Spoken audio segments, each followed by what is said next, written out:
So I was supposed to go on a walk and go live. Um, I didn't want to go live with my old phone, which is my Galaxy X6. So I did recently upgrade to a Galaxy S10, which still isn't running because it's been a headache getting it up and running. And so I still just wanted to be sure that I got this message out.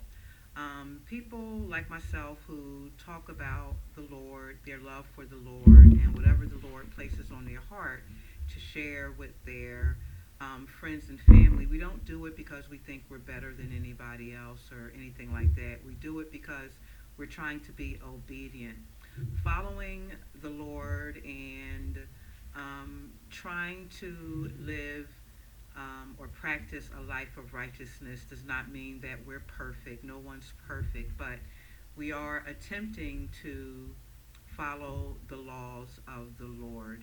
Those include the Ten Commandments, which are very simple, but not that simple to follow. Nowhere in the Ten Commandments does God say thou shalt pray. It's just not there. There are other more important things that He wants us to do to um, maintain a closer relationship to Him. And one of the ones that strikes me the most important would be the idols.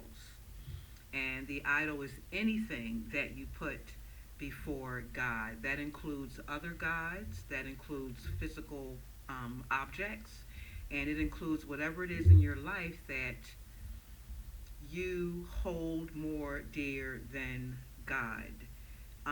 That one thing that you can't or don't see yourself doing without. For me, that was smoking. And I had to give it up to get closer to God. And I'm glad that I gave it up to get closer to God. I do not consider myself to be perfect or better than anybody else. That's impossible because,